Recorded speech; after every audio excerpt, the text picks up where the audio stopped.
name's Stephen Russell. I'm the founder and director of Element Support. It's a social and emotional mental health support service for children and young people. I went into care at 6 months of age. The reason I went into care was because my dad was really violent towards my mum. He died in a serious car accident. My mum was suffering with mental health related issues and couldn't look after me basically, so I went into care at 6 months. I lived with a total of 10 foster families. I lived in 2 care homes and I went to 5 different schools. I was lost. I didn't know what I wanted to do with my life. I was smoking cannabis. I walked around a few times with a knife. I hung around people that didn't have my interest at heart. I was 19 years of age, I had a house party and these 2 girls were fighting on the doorstep. I tried to break it up and one of the girls' boyfriend comes out and starts attacking me, thinking I'm involved in the fight when I was just trying to break up the fight. Put my hands on my head, my hands were soaking wet. Put my hand back on my head and my finger went inside my head. I realised I'd been stabbed in the head. My cousin's trying to slap my face saying, "Don't go to sleep." Thought I was going to die. I woke up in Queen Elizabeth Hospital in Birmingham. The nurse said to me, "Look, you're lucky. You could have died last night." Great thing for me is I did have somebody in my life called Dave who kind of mentored me and supported me. And I think that's really important, isn't it? That sometimes you just got somebody that's in your corner. I'm hoping this message might be able to help out in some sort of way. So after when I come out of hospital, I decided that, I didn't want to die and I didn't want to go to prison, but I had to do something, had to make a radical change. And that radical change just started off with me writing down what I wanted to achieve. So I just got a piece of paper and a pen and I wrote down everything that I wanted to achieve in the next year, just small things. So I wanted to stop smoking. I wanted to stop smoking cannabis.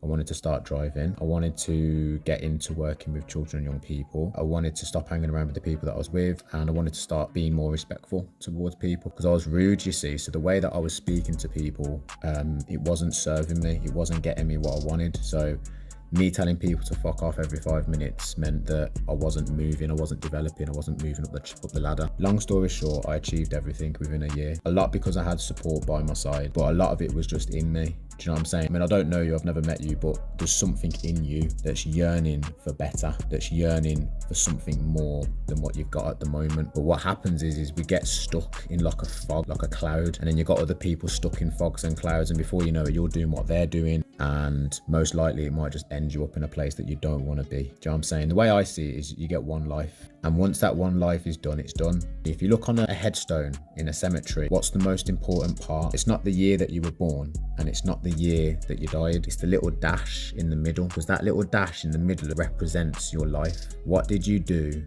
from the moment you were born to the moment you died? So then when I moved out of Aston, because I was living in Aston by the Villa Ground at the time, things slowly started to get better, and I started working in a residential home and I got my qualifications, and obviously I stopped smoking, and then my son was born, and this was all between the ages of like 19 and say 25. And now today I'm 37 and I've been on this incredible journey, man. I'm really proud of myself, do you know what I mean? But one of the reasons I'm proud of myself is because I know that I've got a story, but I've also got a lot of passion in me for a lot of young men and a lot of young women out there that at the moment, life just seems really tough and really crap.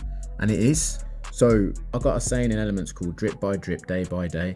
And what drip by drip, day by day means is every day you do something small to better yourself, to get better.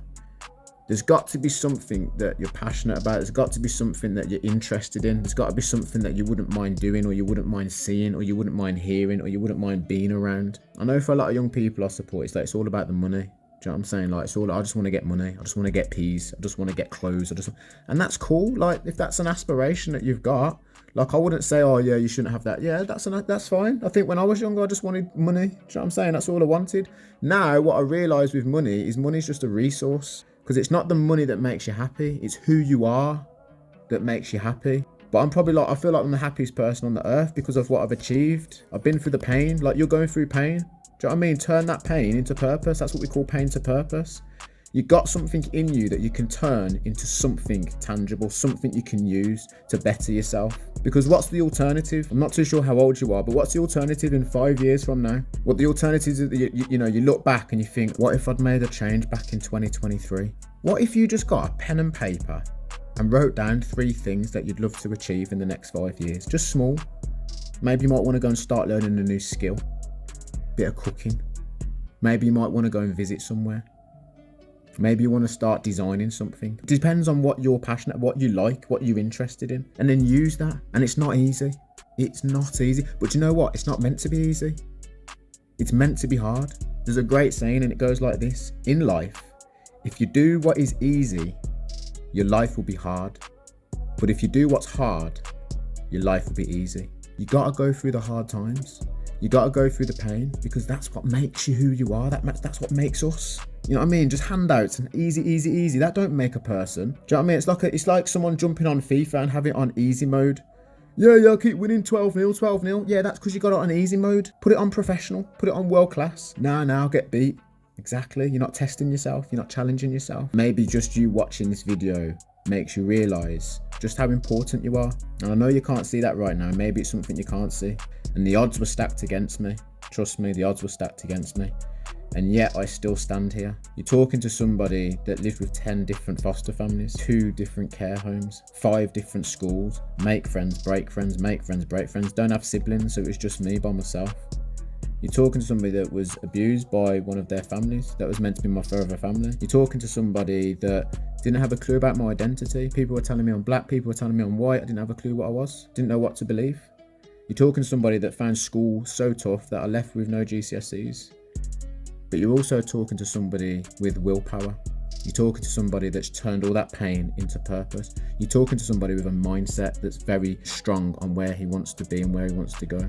You're talking to somebody that's used the pain for purpose. You're talking to someone that's very passionate about the next generation, very passionate about the decision that you make after you've watched this video. So I'm going to leave it there. Understand there's something about you, okay? Even if you can't see it right now, there's something in you waiting to explode into something so much better. And not everybody is going to want your best interests. Not everybody's going to be in your corner. They might say they're in your corner, but I recently did some work in a prison, and I was asking, like, you know, these guys that you were running around with, how many of them come and see you? None of them. They don't come and see us. You know what I mean? I've heard about people that have been stabbed and killed, and it's like, how many of the boys did turn up to the funeral? They didn't turn up. You're number one, do you know what I'm saying? One life, you're number one. Let's get it.